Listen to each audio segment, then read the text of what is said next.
Maya Rodriguez had never imagined her life would come to this. 3 months ago, she was teaching piano at a private music academy, living in a decent apartment and planning her future. Now she stood on a cold Seattle sidewalk, holding a beat-up keyboard case that weighed almost as much as her dwindling hope. The rain had stopped an hour ago, but the gray cloud still hung low over the city. Maya's stomach growled loudly, reminding her that she hadn't eaten since yesterday morning. She'd spent her last $7 on bus fare to get downtown, hoping something, anything, would work out today. Her hands were shaking, and not just from the cold. She'd walked past this cafe 3 times already, trying to build up the courage to go inside. Through the large windows, she could see people laughing, eating warm meals, drinking steaming cups of coffee. The smell of fresh bread drifted out every time someone opened the door, making her stomach twist with hunger. Maya looked down at her worn-out shoes and faded jeans. She used to dress so professionally for work. Now these were the only clean clothes she had left. Her apartment was gone. Most of her belongings were in a storage unit she could barely afford. For the past week, she'd been sleeping on a friend's couch, but she knew she couldn't stay there much longer. The music academy had closed suddenly when the owner ran into financial troubles. No warning, no severance pay, just a locked door and an apologetic email. Maya had applied to dozens of jobs since then, but the responses were always the same. Overqualified or not enough experience in other fields, or the dreaded silence that meant they weren't interested at all. She touched the keyboard case gently. This portable keyboard was her most precious possession now. She'd sold almost everything else, including her beautiful upright piano that she'd saved for years to buy. That had been the hardest day, watching strangers carry away the instrument that had been her companion through every joy and heartbreak. Taking a deep breath, Maya pushed open the cafe door. The warmth hit her immediately, along with the noise of at least 50 people talking, laughing, and enjoying their lunch. She stood there for a moment, frozen as reality set in. What was she even doing here? Who asks to play piano for food? This was crazy. A young server rushed past her with a tray full of sandwiches. Maya almost turned around to leave, but then her stomach growled again, louder this time. She couldn't remember the last time she'd had a proper meal. Yesterday's breakfast had been a packet of crackers she'd found in her bag. She spotted him near the counter, a middle-aged man with tired eyes and an apron covered in coffee stains. The owner, she assumed. He was arguing with a supplier on the phone while simultaneously helping a customer at the register. He looked stressed, busy, and probably not in the mood to hear a desperate woman's strange request. Maya waited, clutching her keyboard case. Several times she almost chickened out and left. But where would she go? What would she do? Her friend's patience was wearing thin. She had no family in Seattle. No safety net. This moment right here, as embarrassing and terrifying as it was, might be her only chance today. Finally, the lunch rush seemed to slow down a bit. The owner hung up his phone and wiped his forehead with the back of his hand. Maya forced her feet to move toward the counter. Her heart was pounding so hard she could hear it in her ears.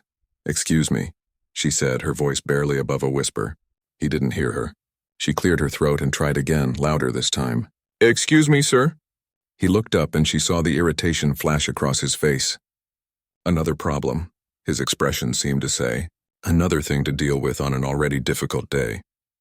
"Yes? If you're looking for the bathroom, it's in the back corner." "No, I wanted to ask you something." Maya's hands were sweating now despite the cold she'd felt outside. "I'm a piano teacher. I was. I lost my job and I'm going through a rough time right now." The owner's expression softened slightly, but he said nothing. He'd probably heard 1,000 sob stories in this city. Maya pushed forward, knowing she had to get it all out before she lost her nerve completely. "You have a piano over there in the corner." She gestured to the old upright piano she'd noticed on her first walk past the cafe. "I was wondering if I could play it for a couple of hours. In exchange for a meal. Just lunch. Something simple. I'm not picky." There, she'd said it. The words hung in the air between them, and Maya felt her cheeks burning with shame. She'd never asked anyone for charity before. She'd always been independent, proud, self-sufficient. Now here she was, offering to perform like a street musician just for a sandwich. The owner studied her face for a long moment. She could see him weighing the decision, probably wondering if she was legitimate or just another person trying to scam him. His eyes moved to her hands, and Maya realized he was looking at her fingers. Years of playing piano had left calluses on her fingertips, the kind that only came from real dedication and practice. "That piano hasn't been tuned in 2 years," he said finally. "Honestly, I'm not sure it even works properly anymore. It was here when I bought the place, and I've just been using it as decoration." "That's okay," Maya said quickly. "I can work with anything. I really need this, sir, please." The desperation in her own voice surprised her. She'd been trying so hard to hold it together these past few months, to stay strong, to believe that things would get better. But standing here now, asking to play piano for a meal, she felt the weight of everything that had gone wrong crushing down on her. The owner sighed and looked around his cafe. Then he looked back at Maya, and something in his expression had changed. Maybe he saw his own struggles reflected in her face. Maybe he remembered a time when he'd needed someone to take a chance on him. 2 hours, he said. "You can play during the late lunch shift. If people complain, you stop immediately. If it works out, I'll give you soup, a sandwich, and coffee. Deal?" Maya felt tears prick her eyes, but she blinked them back quickly. "Thank you. Thank you so much. You won't regret this, I promise." "The piano's all yours," he said, turning back to his work. "Just don't expect too much from it." Maya walked over to the corner where the old upright piano sat against the wall, surrounded by a few empty tables. Her hands were still shaking as she set down her keyboard case and sat on the worn piano bench. The wood was scratched and faded, and a few of the ivory keys were chipped, but it was beautiful to her in that moment. She lifted the fallboard and touched the keys gently, like greeting an old friend. They felt cool and smooth under her fingertips. Around her, the cafe buzzed with conversation and clinking dishes. No one was paying attention to the desperate woman at the piano. Maya took one more deep breath, closed her eyes, and let her fingers find their home on the keys. Whatever happened next, at least she had this moment. At least she had her music. And maybe, just maybe, it would be enough to change everything. Maya sat at the old piano, her heart racing. The cafe owner had given her a chance, and now she had to deliver. But as she looked at the keys in front of her, doubt crept in. What if her playing wasn't good enough? What if people hated it? What if the owner asked her to stop after just 5 minutes? She pressed down on middle C, and the note rang out, slightly out of tune but still clear enough. Then she tried a few more keys, getting a feel for the instrument. The piano had character, that was for sure. Some notes were brighter than others, and a few stuck slightly, but overall it was playable. She'd worked with worse during her student teaching days. Around her, the lunch crowd continued their conversations. Nobody seemed to notice or care that someone was about to play. That was fine with Maya. Less pressure. She could just play for herself, and if anyone happened to listen, that would be a bonus. Her stomach growled again, reminding her why she was here. The owner had promised her soup, a sandwich, and coffee if she played for 2 hours. 2 hours. She could do this. She'd performed recitals that long before.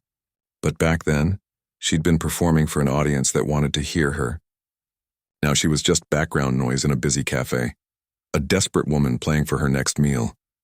Maya shook her head, pushing away the negative thoughts. She'd spent 3 months feeling sorry for herself, and where had that gotten her?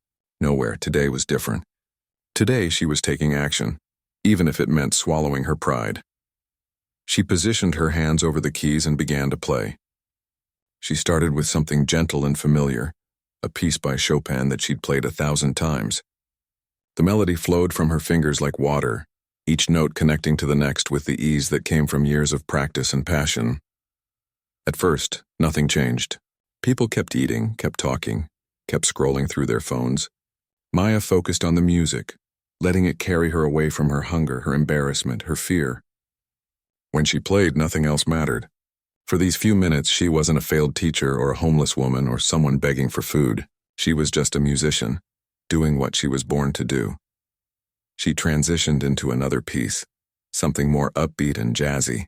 Her fingers danced across the keys, and she felt herself relaxing into the performance. The out-of-tune notes didn't bother her anymore. She worked with them, incorporating them into her playing like they were supposed to sound that way. That's when she noticed it. The cafe had gotten quieter.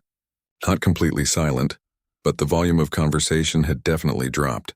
Maya kept playing, not daring to look up, not wanting to break the spell. She moved into a modern piece, something she'd written herself years ago when she was still in college and believed that music could change the world. A customer near her table stopped eating mid-bite, fork suspended in the air, listening. An older woman by the window set down her book and turned slightly in her chair to face the piano. Two businessmen having a meeting actually paused their discussion. Maya felt the shift in the room. It was subtle but unmistakable. People were listening, really listening. And they weren't just tolerating her playing, they seemed to be enjoying it. Her fingers gained confidence, pressing the keys with more strength, more emotion. She poured everything into the music, all her frustration and fear and hope and pain. She played a piece that reminded her of rain, the same rain that had fallen this morning when she'd been walking the streets trying to figure out her next move. The notes fell like water drops, gentle and persistent. Then she shifted into something that felt like sunshine breaking through clouds, bright and warm and full of possibility. Time seemed to disappear. Maya wasn't counting minutes anymore. She was just playing, moving from one piece to another, creating a continuous stream of music that filled the cafe like a living thing. Classical pieces blended into jazz standards, which morphed into her own compositions, which returned to classical again. It all flowed together, telling a story without words. She didn't realize how quiet the cafe had become until she finished a particularly emotional piece and the silence rang out for a full 3 seconds before the normal sounds of the restaurant gradually returned. Several people were staring at her now, not in a hostile way but with expressions of surprise and appreciation. Maya's cheeks flushed. She wasn't used to performing in such an intimate setting, where people could see her face, her worn clothes, her obvious circumstances. In a concert hall, there was distance between the performer and the audience. Here there was nowhere to hide. She glanced at the clock on the wall. She'd been playing for 45 minutes. Still over an hour to go. Her fingers were starting to tire a bit. But it was a good kind of tired, the kind that came from doing what you loved. She stretched her hands briefly, then continued with something softer, giving both herself and her audience a moment to breathe. The owner walked past carrying a tray of dishes. He caught her eye and gave her a small nod. Not quite a smile, but not disapproval either. Maya took that as a good sign and kept playing. More people entered the cafe, probably drawn by their usual lunch routine. But Maya noticed that several customers who seemed finished with their meals weren't leaving. They ordered another coffee, lingered over a dessert, found reasons to stay. The tables near the piano, which had been empty when she started, were now full. A young mother sat down with her baby, who had been fussy and crying. As Maya played a gentle lullaby she remembered from her childhood, the baby quieted down, big eyes watching Maya's hands move across the keys. The mother mouthed, "Thank you," and looked like she might cry from relief. An elderly man sitting alone at a corner table had tears running down his weathered cheeks. Maya didn't know what memories her music was stirring up for him, what losses or loves or long-ago moments she was accidentally recreating through sound. But she could see that her playing meant something to him, and that knowledge made her own eyes sting with emotion. This was why she'd become a music teacher in the first place. Not for the paycheck or the prestige, but for moments like these. For the power that music had to reach people, to touch something deep inside them that words couldn't access. She'd forgotten that somewhere along the way, lost it in the stress of bills and responsibilities and survival. Maya played on, rediscovering that connection with every note. Her hunger faded into the background. Her embarrassment about her situation seemed less important. Right now, in this moment, she was exactly where she needed to be, doing exactly what she was meant to do. As she moved into the final 20 minutes of her 2-hour set, she played with more freedom than she'd felt in months. She improvised, let the music take her wherever it wanted to go. Her fingers found notes she didn't plan, created melodies she'd never played before. It was pure creation, pure expression, pure joy. When she finally played her last note and lifted her hands from the keys, the cafe erupted in applause. It wasn't just polite clapping, it was genuine appreciation. People were smiling at her, some even standing up. Maya felt overwhelmed by the response, tears finally spilling down her cheeks that she couldn't hold back anymore. The owner appeared beside the piano with a tray. On it was a large bowl of steaming soup, a thick sandwich packed with meat and vegetables, a side salad, and a large coffee. But he'd added something extra, a slice of chocolate cake and a bottle of water. "You earned it," he said simply. "That was something special. Same time tomorrow if you want." "Same deal." Maya looked up at him, unable to speak past the lump in her throat. She just nodded, over and over, trying to convey with that simple gesture how much this meant to her, how he'd given her more than just a meal. He'd given her back a piece of herself she thought she'd lost forever. James Chen sat in the corner of the cafe, staring at his laptop screen without really seeing it. The funding proposal document was open, the cursor blinking mockingly at him, but he couldn't focus on the words. 3 years of running the Riverside Community Arts Center, and he was about to lose it all. The numbers didn't lie. They needed $50,000 by the end of the month, or they'd have to shut down. $50,000 might as well have been $50 million at this point. He'd applied to every grant he could find, reached out to every potential donor, hosted fundraising events that barely covered their costs. Nothing was working. James had come to this cafe to escape the suffocating walls of his office, where every corner reminded him of what was at stake. The art supplies sitting unused because they couldn't afford to restock them. The piano in the music room with 2 broken keys they couldn't afford to repair. The kids who came after school looking for a safe place to be, who would have nowhere to go if the center closed. He took a sip of his coffee, now cold, and forced himself to look at the proposal again. Maybe if he changed the wording in the 3rd paragraph. Maybe if he added more statistics about youth in the neighborhood. Maybe. But deep down he knew it didn't matter. He'd sent out 27 proposals in the past 2 months. 23 rejections, 4 no responses. The odds weren't in his favor. That's when the music started. At first, James barely noticed it. Background noise, he thought. Probably a recording. But something about the sound made him look up from his laptop. There was a woman at the old piano in the corner, someone he hadn't paid attention to when he walked in an hour ago. She was playing, and the music was pulling at something inside his chest. James had grown up around music. His mother had been a church pianist, and he'd spent countless Sundays listening to her play. But he'd never pursued music himself. He'd gone into non-profit work instead, thinking he could make a bigger difference that way. Lately, though, he'd been questioning every choice he'd ever made. The woman at the piano played with her whole body, swaying slightly, completely absorbed in the music. James noticed her worn clothing, the way her shoulders seemed to carry some invisible weight. There was a story there, he could tell. Everyone had a story, especially in this neighborhood. He closed his laptop and just listened. The music moved through different moods and styles, sometimes classical, sometimes jazzy, sometimes something that felt completely original. She wasn't just technically skilled, she was emotional, raw, real. This was someone who understood that music wasn't about perfect notes, it was about connection. Around him, James noticed other people had stopped what they were doing too. The cafe had gotten quieter, people drawn into the performance whether they realized it or not. An old man was crying silently at a corner table. A young mother's fussy baby had calmed down completely. Even the servers seemed to move more gently, not wanting to disturb the spell that had been cast. James felt something stirring in him that he'd thought had died weeks ago. Hope. Not the desperate kind that came from denial, but real hope. The kind that came from seeing possibility where none had existed before. He watched the pianist's hands move across the keys and thought about the empty music room at his center. He thought about the kids who came there because they had no other place to develop their talents or express themselves. What if there was a way to bring this kind of magic to those kids? What if they could have a teacher who played like this, who understood that music was about more than just lessons and scales? What if the answer to his funding crisis wasn't about writing better proposals, but about creating something so valuable that people couldn't help but support it? The idea took shape in his mind as the music continued. It was crazy. It probably wouldn't work. He didn't even know if this woman would be interested.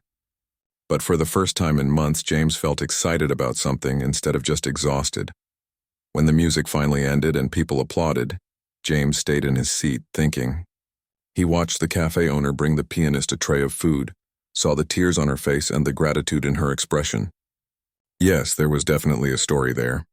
And maybe, just maybe, their stories could help each other. He waited until she'd finished eating, giving her time and space. She looked like someone who needed both. But when she started packing up her things, preparing to leave, James knew he had to act.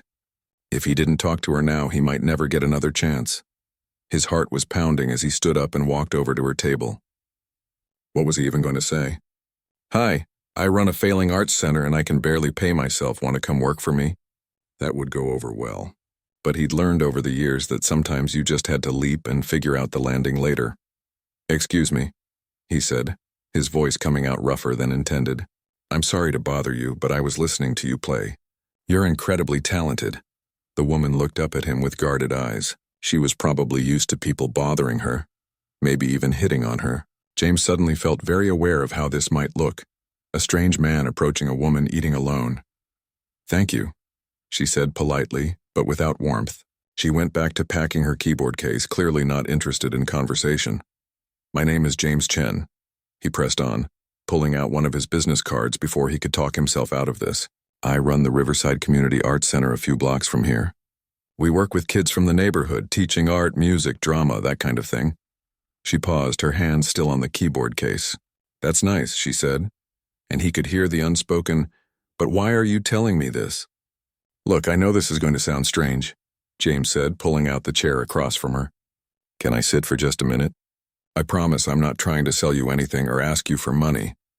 She studied his face for a long moment, then nodded slowly. James sat down, suddenly unsure how to explain what he was thinking. The idea that had seemed so clear while he was listening to her play now seemed complicated and half-formed. I heard you play today, and it reminded me why I started the center in the first place, he began. We have about 40 kids who come through our doors every week. Most of them come from families that can't afford private lessons or fancy programs. The Arts Center is their only chance to explore their creativity, to learn an instrument, to find out that they might be good at something. The woman's expression softened slightly. That sounds like important work, she said. It is, or it was. We're about to lose our funding and shut down. The words came out more bitter than James intended. I've been spending all my time writing grant proposals and begging for donations instead of actually helping kids. And I've been failing at that too. I'm sorry, she said, and she sounded like she meant it. But I'm not sure why you're telling me this. James leaned forward. Because we have a music room sitting empty. We have a piano that needs some work but still plays. And we have kids who would benefit so much from learning from someone like you. Someone who doesn't just know how to play, but who understands what music can do for people. Understanding dawned in her eyes, followed immediately by something that looked like panic. I can't, she said quickly. I appreciate the offer, but I'm not in a position to take on something like that right now. I'm going through my own difficulties, I noticed, James said gently. And I'm not saying this would solve all your problems. To be honest, I can barely pay you, maybe $300 a week to start, teaching 3 afternoons. It's not much, I know, but it's something, and you'd be making a real difference in these kids' lives. $300 a week. Maya did the math quickly in her head. It wasn't enough to rent her own apartment, not in Seattle, but it was enough to stop being completely dependent on charity. It was enough to start rebuilding. I don't know, she said, and James could hear the war going on inside her. Pride versus desperation. Hope versus fear of more disappointment. Think about it, James said, standing up. Take my card. Come by the center tomorrow if you want to see the space and meet some of the kids. No pressure, no commitment. Just come look and then decide. He held out the card, and after a moment she took it. Her fingers brushed his briefly, and he noticed again the calluses that spoke of years dedicated to her craft. Maya, she said finally. My name is Maya Rodriguez. It's good to meet you, Maya, James said, and he meant it. I really hope you'll come by tomorrow. I think this could be good for both of us. As he walked back to his table to gather his things, James felt lighter than he had in weeks. Maybe the center would still close. Maybe Maya wouldn't show up tomorrow. Maybe this was just another disappointment waiting to happen. But for now, for this moment, he had hope again. And sometimes hope was enough to keep you going one more day.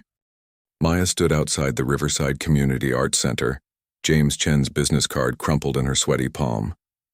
She'd almost talked herself out of coming at least 5 times during the walkover. What did she know about teaching troubled kids? She'd worked at a private academy, where students came from wealthy families and actually wanted to learn.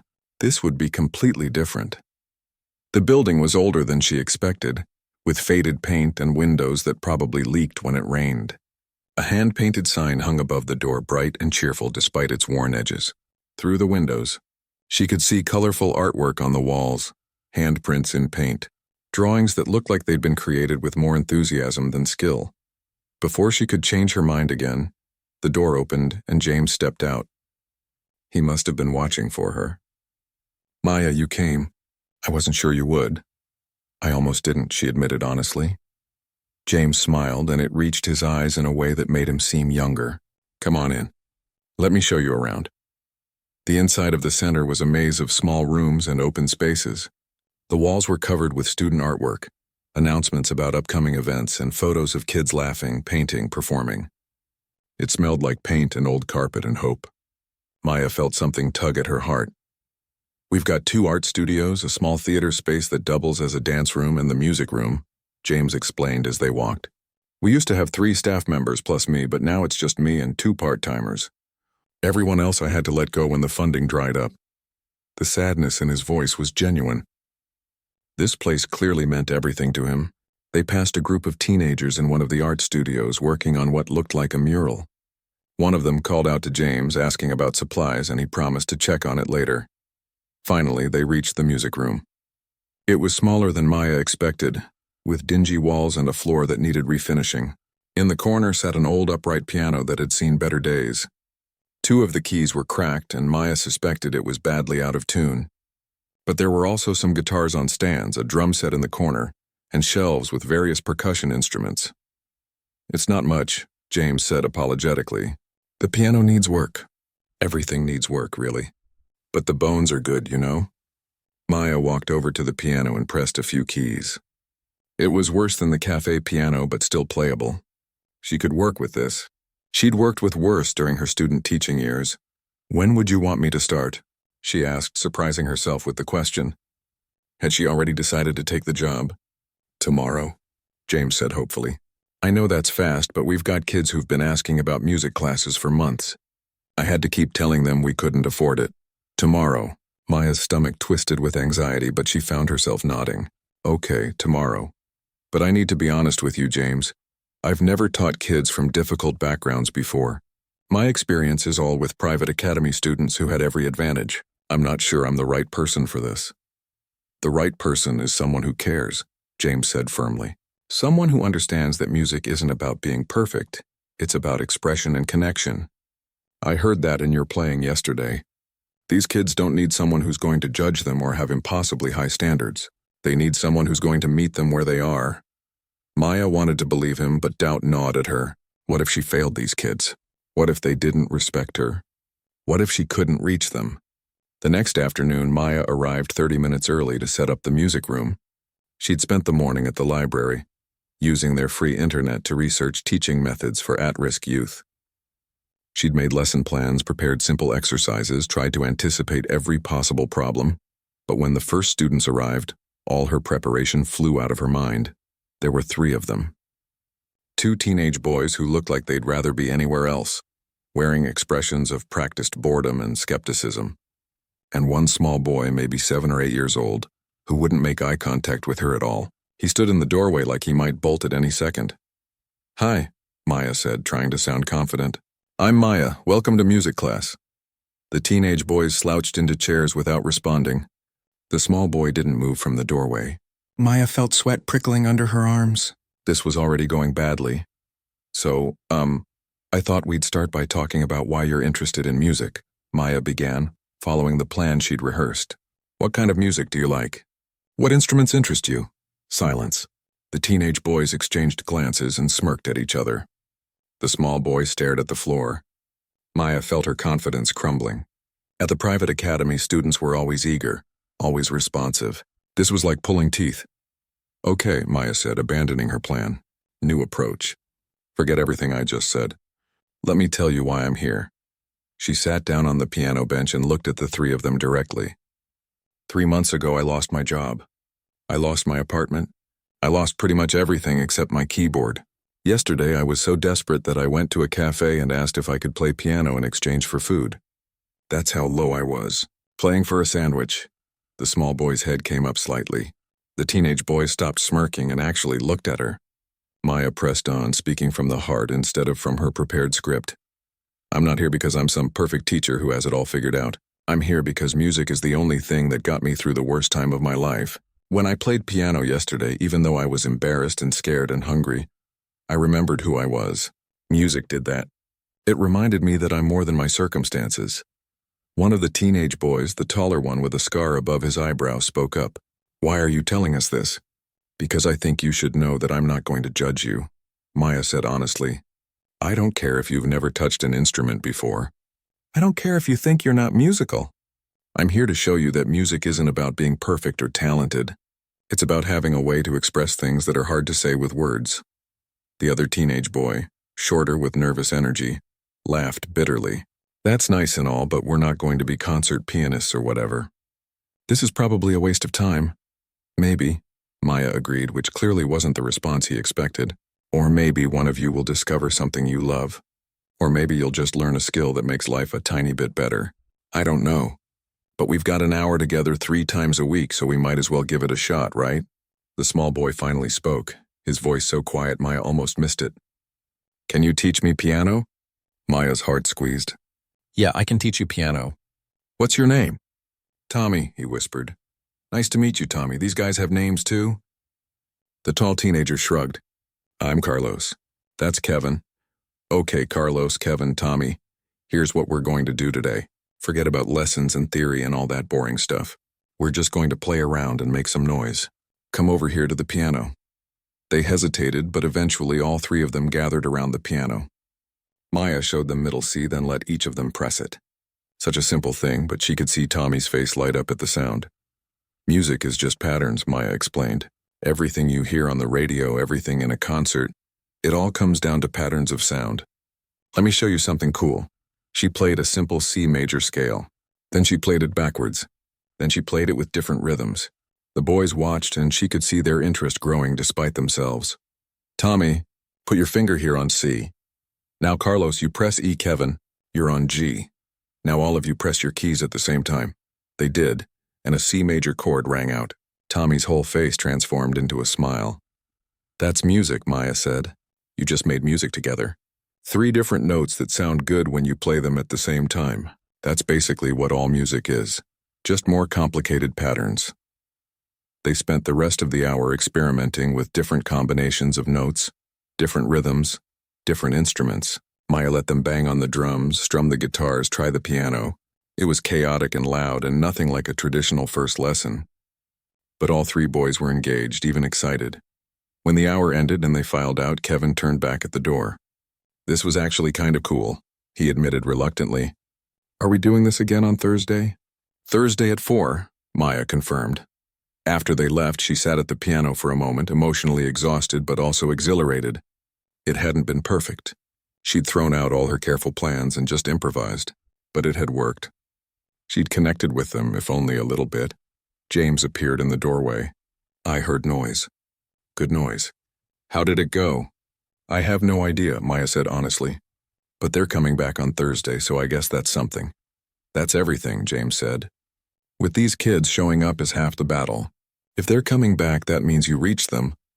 Maya hoped he was right, because she was already thinking about Thursday's lesson, about how to build on this tiny foundation of trust they'd started to create. It wasn't much yet, but it was a beginning, and sometimes a beginning was all you needed. 3 weeks had passed since Maya's first lesson, and the music room at the Riverside Community Arts Center looked completely different. What had started with 3 reluctant students had grown to 12. Word had spread through the neighborhood in that mysterious way that news travels among kids, especially when something good is happening. Maya arrived early every Tuesday, Thursday, and Saturday to set up. She'd reorganized the space, arranged chairs in a semicircle around the piano, and created a board where students could sign up for individual instrument time. James had managed to get donations of a few more guitars and a keyboard, which helped tremendously. But the biggest change wasn't in the room itself. It was in the students. Carlos, the tall teenager with the scar, had discovered an unexpected talent for guitar. He'd been the most resistant at first, showing up to those early classes with an attitude that said he was too cool for this. But one day Maya had shown him a simple blues progression and something clicked. Now he stayed after class practicing until his fingers hurt, asking questions about chords and rhythm that showed genuine curiosity. Kevin, the shorter boy with nervous energy, had gravitated toward the drums. It made sense, Maya thought. He needed to move, to channel that restless energy into something productive. She'd taught him basic rhythms and he'd taken to it like he'd been born holding drumsticks. The transformation in his confidence was visible. He stood taller now, made eye contact when he spoke. But it was Tommy who had really stolen Maya's heart. The quiet 7-year-old had been coming to every single class, sitting at the piano with an intensity that reminded Maya of herself as a child. His small fingers struggled with some of the reaches, but he practiced relentlessly. And slowly, he'd started to open up. One day after class, as Tommy was practicing a simple melody Maya had taught him, he spoke without looking up from the keys. "My mom is sick," Maya's hand stilled on the music book she was organizing. "I'm sorry to hear that, Tommy. That must be really hard. She sleeps a lot. And when she's awake, she cries sometimes." His fingers kept moving across the keys, playing the same melody over and over. "I don't know how to make her feel better." Maya sat down next to him on the piano bench. "You know what? When I was going through my hard time, music was the thing that helped me remember that good things still existed. Maybe you could play for your mom sometime. It might not fix everything, but it might help her feel a little bit better, even just for a few minutes." Tommy considered this, then nodded seriously. "Can you teach me something pretty? Something that sounds like when things are going to be okay?" Maya's throat tightened with emotion. "Yeah, I can teach you that."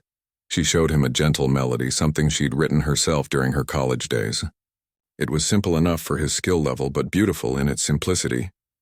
Tommy learned it note by note, with a determination that broke her heart. This was why she taught music.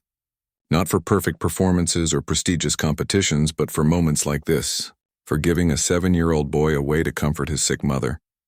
The growth wasn't just in the original 3 students. New kids kept showing up, drawn by the sounds of music drifting from the Arts Center, or by friends who raved about the piano teacher who gets it. There was Rachel, a 13-year-old foster kid with a voice like honey, who'd never had anyone tell her she could sing. There was Antonio and his sister Jasmine, whose parents worked 3 jobs between them and couldn't afford any kind of lessons. There were twins who'd been kicked out of their school's music program for behavioral issues, but who thrived under Maya's patient, non-judgmental teaching. Each student brought their own story, their own struggles, their own reasons for needing music in their lives, and Maya found herself learning from them as much as they learned from her. They taught her about resilience, about finding joy in small victories, about showing up even when things were hard. The ripple effects extended beyond the students themselves. Parents started getting involved. Carlos's grandmother, who'd raised him alone, started volunteering at the center, helping with administrative tasks. Kevin's aunt began donating supplies she got through her job at an office supply store.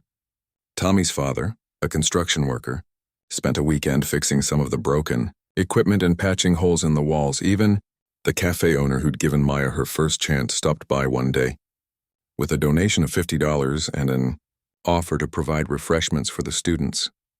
"You changed something in this neighborhood," he told Maya. "People are talking about the Arts Center again, about the good it's doing. That matters." But Maya noticed something else changing too. The students were forming bonds with each other, creating a community. Carlos started helping the younger kids with their guitar skills. Rachel organized an informal singing group that practiced during lunch hours at school. The twins, who'd been troublemakers, became protective of the younger students, making sure everyone felt included. One Saturday afternoon, Maya walked into the music room to find Carlos teaching Tommy a new chord progression. Kevin was showing a newer student how to hold drumsticks properly. Rachel was running through a song with 2 other girls, offering encouragement and tips.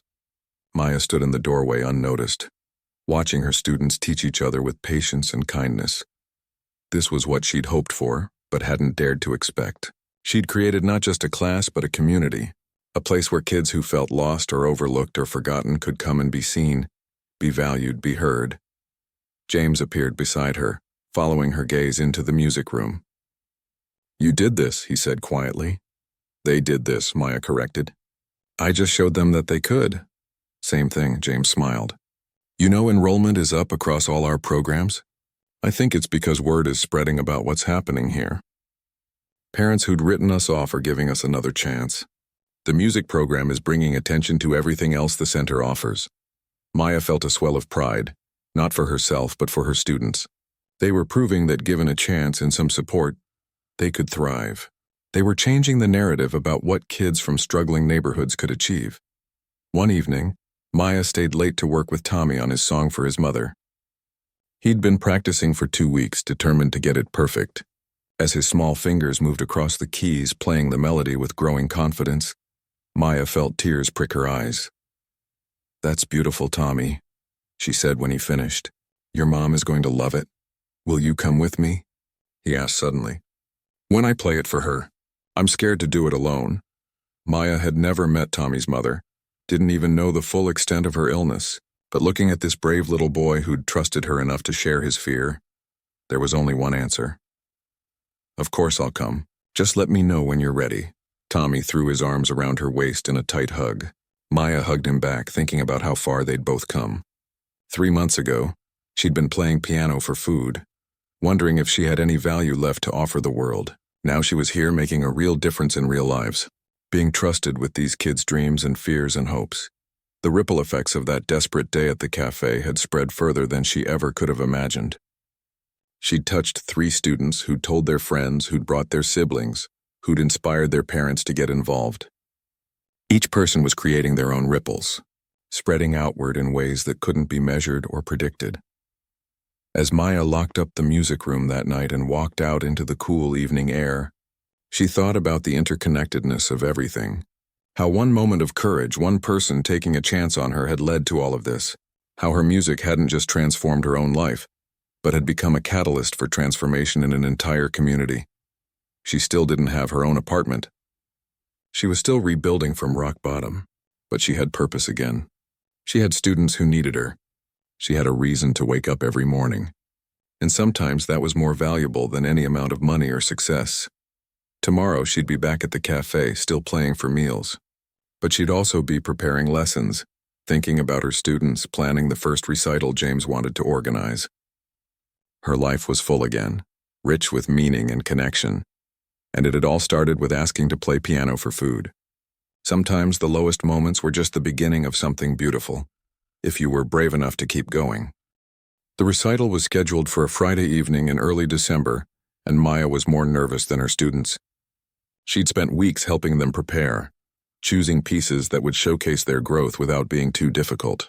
The community room at the center had been transformed with borrowed chairs, makeshift decorations, and a genuine sense of excitement. Tommy's performance was scheduled near the end of the program.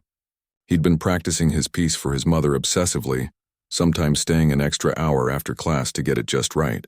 Maya had finally met Tommy's mom, Carla, 2 weeks earlier. She was thin and tired, undergoing treatment for breast cancer, but her eyes had lit up when Tommy told her about the recital. "I'm definitely coming," she'd promised, squeezing his hand. "I wouldn't miss it for anything." The evening of the recital, the community room filled up beyond anyone's expectations. Parents, siblings, neighbors, even some teachers from the local schools showed up. The cafe owner was there, as were several other business owners from the neighborhood who'd heard about the Arts Center's music program. James stood at the back, watching the crowd with barely contained emotion. This was what he'd dreamed of when he'd first opened the center. Maya stood backstage, helping students tune guitars and calm nerves. Carlos was first up, performing a blues song he'd learned. His grandmother sat in the front row, dabbing her eyes before he even started playing. When he finished, the applause was thunderous. He walked off stage with the biggest smile Maya had ever seen on his face. Kevin played a drum solo that had the audience clapping along. Rachel sang a Whitney Houston song that made several parents cry. One by one, the students performed, each one showing how much they'd grown in just a few months. Maya felt pride swelling in her chest with each performance. Then it was Tommy's turn. He walked onto the small stage looking tiny in his button-up shirt that was slightly too big for him. His mother sat in the second row, wrapped in a thick sweater despite the warmth of the crowded room. Her eyes were locked on her son, full of love and hope and fear all mixed together. Maya had offered to introduce Tommy, but he'd insisted on doing it himself. He stepped up to the microphone and the room fell silent. "This song is for my mom," he said, his voice small but clear. "She's been really sick and I wanted to make something that would help her feel better. Miss Maya helped me learn it." He sat at the piano, positioned his small hands over the keys and began to play. The melody was simple but achingly beautiful. Each note played with such care and emotion that the room seemed to hold its breath. Tommy had put everything into this performance. All his love for his mother, all his fear of losing her, all his hope that somehow this music could make a difference. Maya watched from the side of the stage, tears streaming down her face. This was what music was supposed to be. Not perfect technique or flawless execution, but pure emotion translated into sound. Tommy played with his whole heart, and everyone in that room felt it. When he finished, there was a moment of complete silence. Then the room erupted in applause, but Tommy wasn't looking at the audience. He was looking at his mother, who had tears running down her cheeks and was mouthing, "I love you," over and over. Tommy ran off the stage and straight into his mother's arms. She held him tight, both of them crying while the audience continued to applaud. Maya couldn't contain her own tears.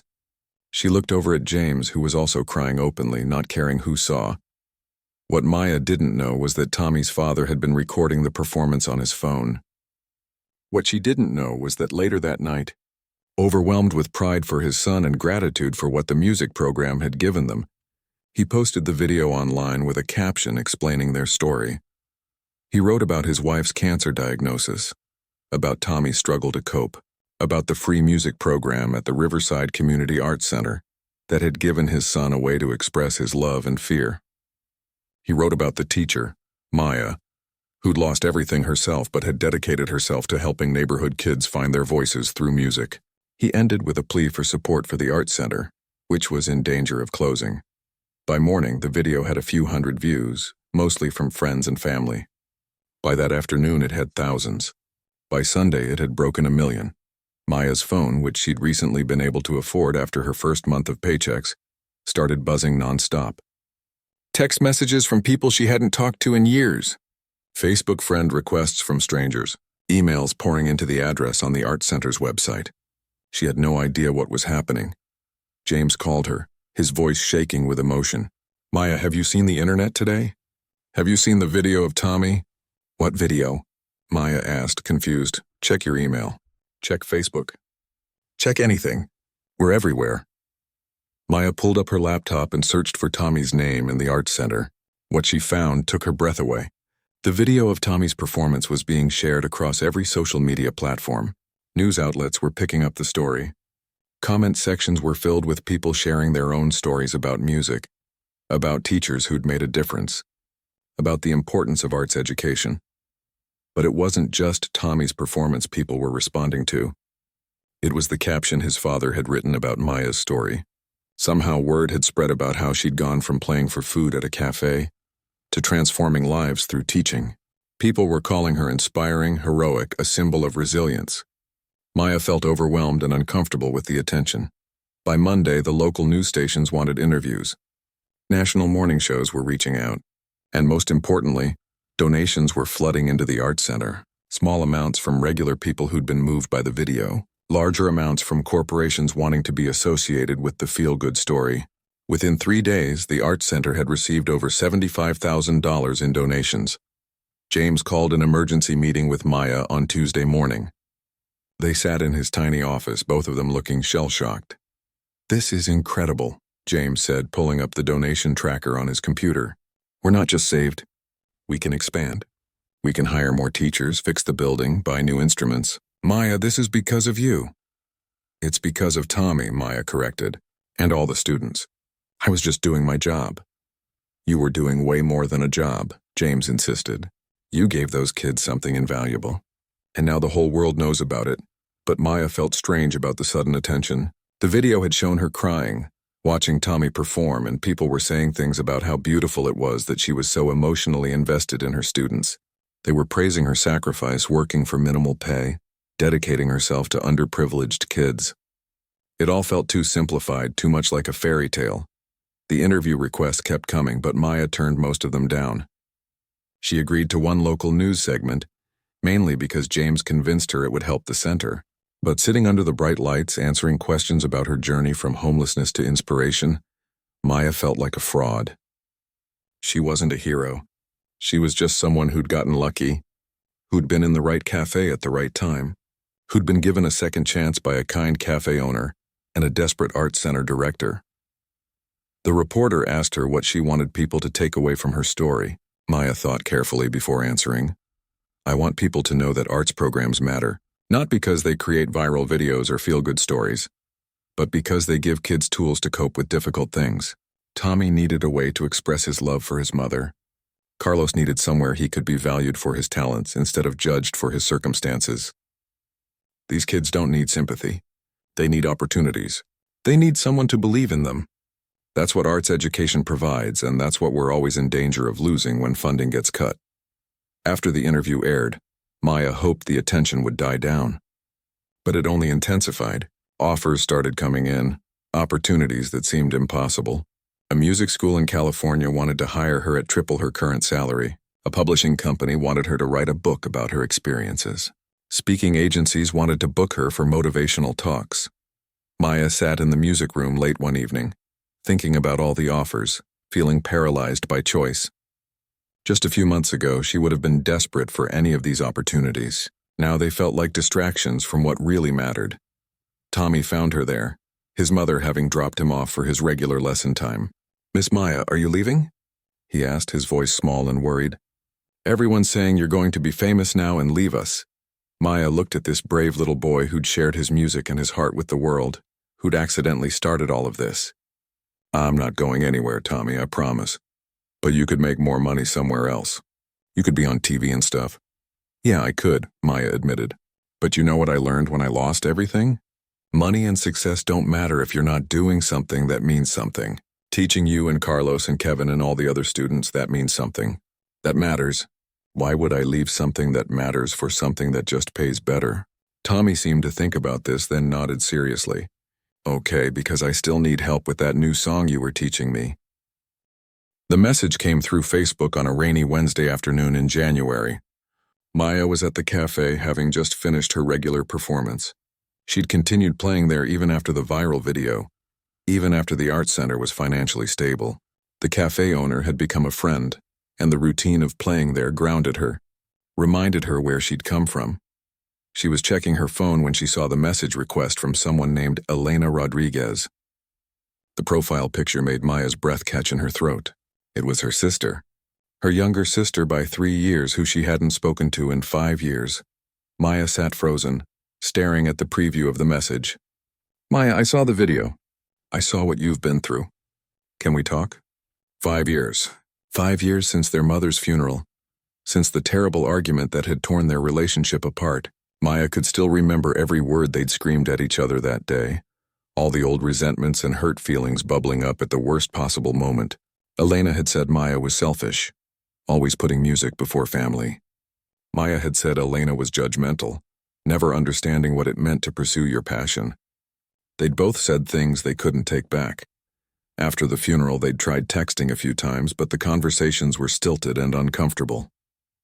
Eventually, they just stopped trying. Maya had convinced herself it was for the best. Some relationships were too broken to fix, but now, seeing her sister's name on her screen, all those old feelings came rushing back. Maya's finger hovered over the message. Part of her wanted to delete it, to protect herself from more pain. But another part, the part that had been teaching kids about vulnerability and expression for the past 6 months, knew she had to at least read what Elena had written. She opened the message. "Maya, I know you probably don't want to hear from me. I know we haven't spoken in 5 years, and that's mostly my fault. But I saw the video of your student, and I saw you in the background crying, and I saw all the articles about what you've been going through. I had no idea you lost your job, that you were homeless, that things got so bad. I'm so sorry I wasn't there for you. I'm sorry for a lot of things, actually. I've been following your career from a distance, celebrating your successes and worrying during your struggles, but I was too proud and too stubborn to reach out. The video reminded me that life is too short to hold on to anger. Mom wouldn't have wanted this distance between us. Can we please talk? Just a conversation. If you still hate me after that, I'll understand and leave you alone, but I miss my sister." Maya read the message 3 times, tears blurring her vision. Elena had been following her career. Elena knew about her struggles. All this time, Maya had assumed her sister didn't care, had moved on with her life and forgotten about her difficult older sister, who chose music over everything else. She typed and deleted several responses before finally settling on something simple. I'm in Seattle. Are you still in Portland? The response came within minutes. Yes, I can drive up this weekend if you're free, or we can do a video call first if that's easier, whatever you're comfortable with. Maya suggested they meet for coffee on Saturday afternoon, neutral ground where either of them could leave if things went badly. Elena agreed immediately, sending a heart emoji that made Maya's chest ache with longing for the relationship they used to have. Saturday arrived too quickly. Maya changed her outfit 3 times, trying to find something that looked like she had her life together without looking like she was trying too hard. She finally settled on jeans and a sweater, simple and honest. If they were going to rebuild any kind of relationship, it had to be based on truth, not pretense. Elena was already at the coffee shop when Maya arrived, sitting at a corner table with 2 cups in front of her. She looked older than Maya remembered, with a few lines around her eyes and gray strands threading through her dark hair. But her smile, nervous and hopeful, was exactly the same. They stared at each other for a long moment. Then Elena stood up and held out her arms. "Can I hug you? Or is that too much too soon?" Maya found herself moving forward, accepting the embrace. Elena smelled like the same perfume she'd always worn, and suddenly Maya was crying, all the loneliness and pain of the past 5 years releasing in huge, gasping sobs. "I'm sorry," Elena whispered, crying too. "I'm so sorry for what I said at Mom's funeral. I was hurting and I took it out on you, and I've regretted it every single day since." They held each other in the middle of the coffee shop, not caring who was watching, just 2 sisters who'd lost too much time trying to find their way back to each other. When they finally sat down, there was so much to say that neither of them knew where to start. Finally, Elena spoke. "Tell me what happened. Tell me everything I missed."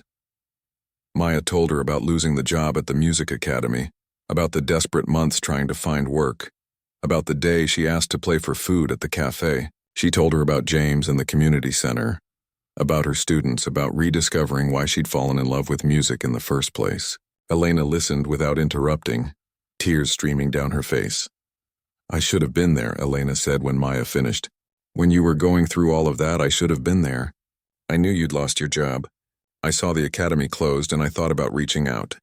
But I was still so angry about our fight. And I convinced myself you wouldn't want to hear from me anyway." "I probably wouldn't have," Maya admitted honestly. "I was in such a dark place. I was so ashamed of what was happening to me. I don't think I could have handled you seeing me like that." Elena reached across the table and took Maya's hand. "But that's what family is supposed to do. See each other at our worst and love each other anyway. Mom knew that." "We forgot."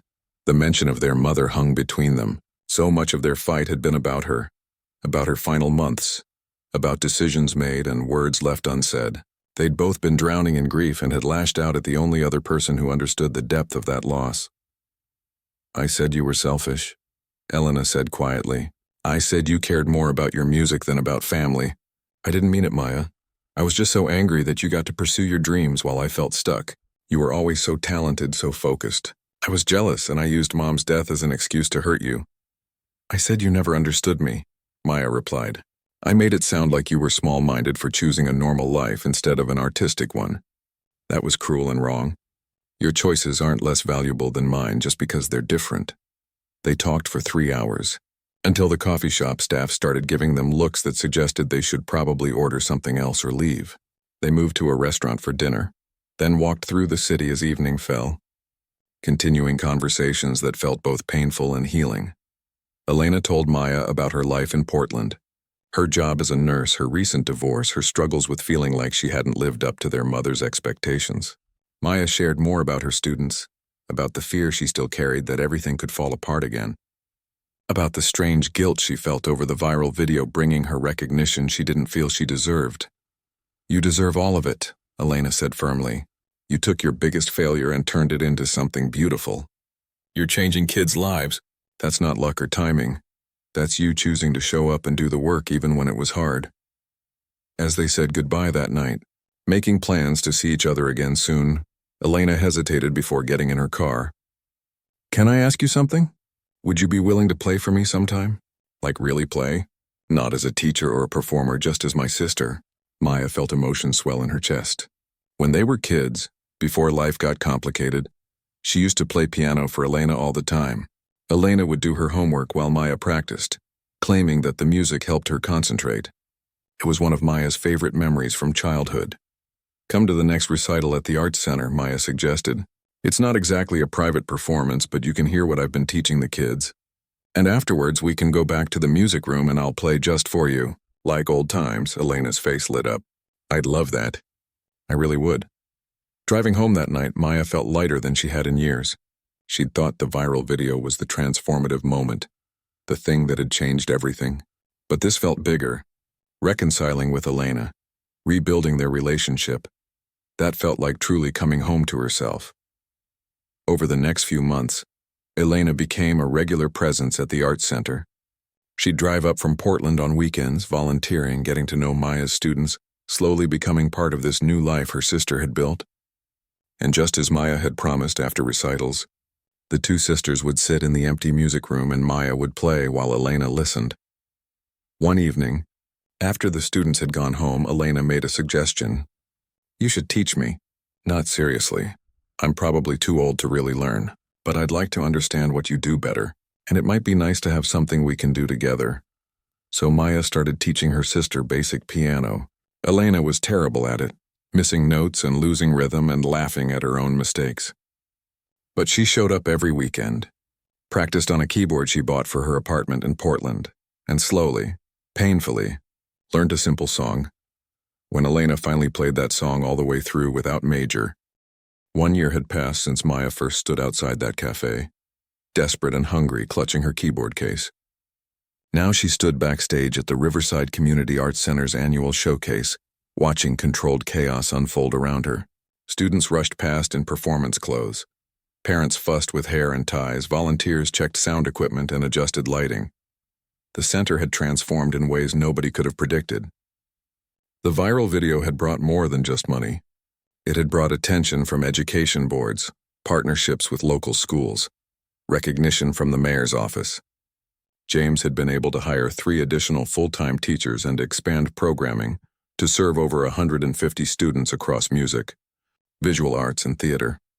But Maya had stayed focused on her music program, which had grown to include 7 different classes throughout the week. She'd trained 2 assistant teachers, both former students from the neighborhood who'd discovered their own passion for teaching. The old music room had been renovated with proper soundproofing, new instruments, and yes, finally, a beautifully tuned piano that made Maya tear up the first time she played it. Tonight's showcase was the culmination of a year's worth of hard work.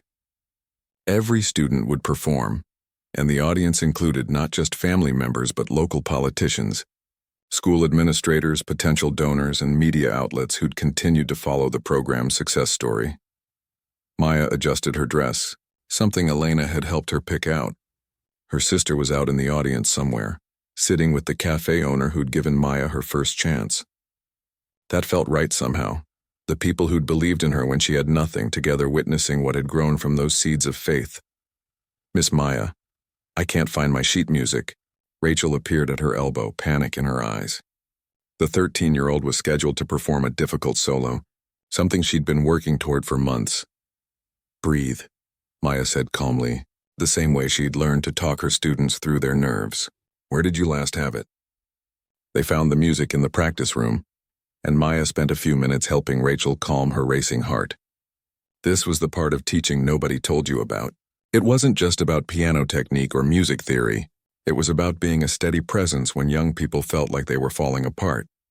James found her as she was checking on the student running order. He looked older than he had a year ago, but in a good way. The desperate exhaustion had been replaced with tired satisfaction. He'd found stable funding, built strong community partnerships, and created something sustainable. Ready for this? He asked. As ready as I'll ever be, Maya replied. Honestly, I keep thinking about that day at the cafe when I approached you. What if you'd said no? What if I'd been too scared to ask? But you did ask. And I said yes. And here we are. Here we are, he echoed, shaking his head in wonder. The showcase began with the youngest students, tiny performers who'd only been playing for a few months, but who attacked their instruments with enthusiasm and joy. The audience applauded warmly, understanding that perfection wasn't the point. Growth was the point. Courage was the point.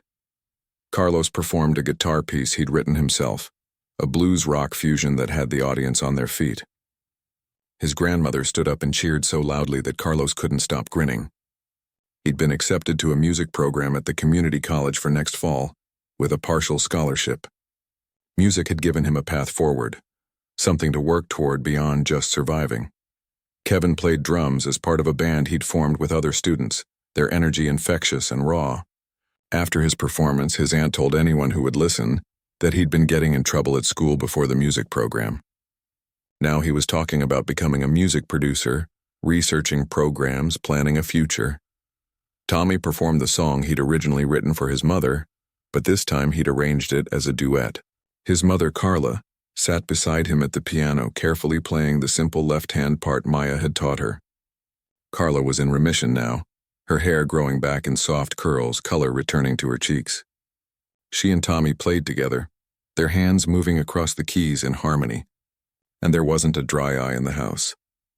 Maya watched from the wings, remembering that first shy little boy who couldn't make eye contact. Now he sat tall at the piano, confident and skilled, playing alongside his mother in front of a packed auditorium.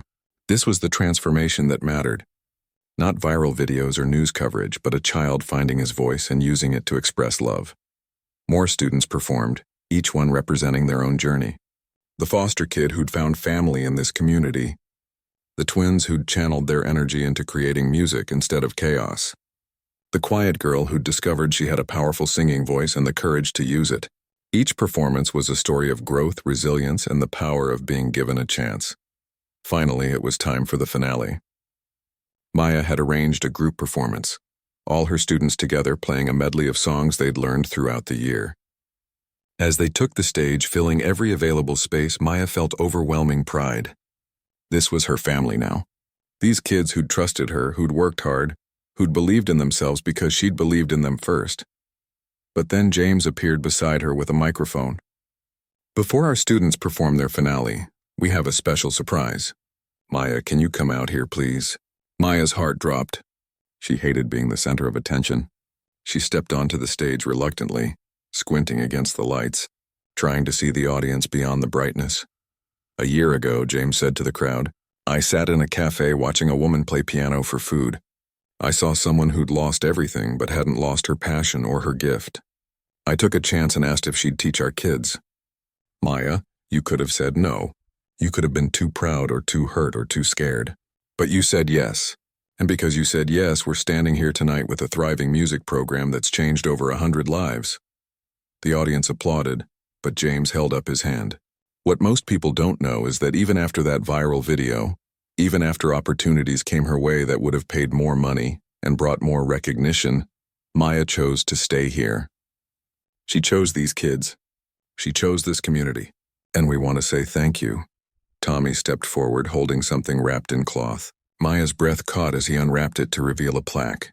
To Maya Rodriguez, Tommy read in his clear voice. Teacher, musician, friend. You taught us that music isn't about being perfect. It's about being brave enough to be heard. Thank you for hearing us. Maya couldn't speak. She took the plaque with shaking hands, looking at all her students gathered around her, their faces bright with affection and gratitude. These kids who'd been strangers a year ago were now part of her heart. Thank you, she finally managed to say. Thank you for letting me be part of your lives. For trusting me with your music. You've given me more than I could ever give you. The students launched into their finale performance, and Maya stepped back to watch, but her eyes kept drifting to specific faces in the crowd. The cafe owner who'd fed her when she was starving. James who'd offered her purpose when she felt worthless. Elena who'd found her way back across years of silence. And in the back row, she spotted someone unexpected. It was the woman who'd sat next to her that first day at the cafe, the one whose baby had quieted down when Maya played the lullaby. The woman caught Maya's eye and waved, her toddler now asleep on her shoulder. She'd brought her whole family tonight, driving across the city to support the program. Maya hadn't even known she'd been following their story. That's when Maya understood the full scope of what had happened. The ripples had spread farther than she'd realized. Every person in this room had been touched in some way by that desperate decision to play piano for food. Some had been helped directly, like her students. Others had been inspired to get involved, to donate, to volunteer. Still others had simply been reminded that community mattered, that art mattered, that giving people second chances could change the world in small but meaningful ways. The students finished their performance to a standing ovation. As the crowd cheered and families rushed forward to embrace their children, Maya stood on the stage taking it all in. This moment right here was everything she'd never known she needed. A year ago, she'd measured success in practical terms: a job, an apartment, financial stability. She'd lost all of that and thought she'd lost everything that mattered. But standing here now, surrounded by community and purpose and love, she realized she'd gained something far more valuable. She'd found her place. She'd found her people. She'd found meaning that went deeper than any paycheck or prestigious position. After the showcase, as families filtered out and volunteers cleaned up, Maya sat at the beautiful new piano in the music room. Elena joined her, and together they played a simple duet, something they'd been practicing. Their mother's favorite song, the one she'd sung to them when they were small. "She'd be proud of you," Elena said when they finished. "Not just because of your success, but because you stayed true to yourself. Because you chose what mattered over what was easy." "I almost didn't," Maya admitted. "When I was outside that cafe, I almost walked away. I was so ashamed, so scared. It would have been easier to just disappear.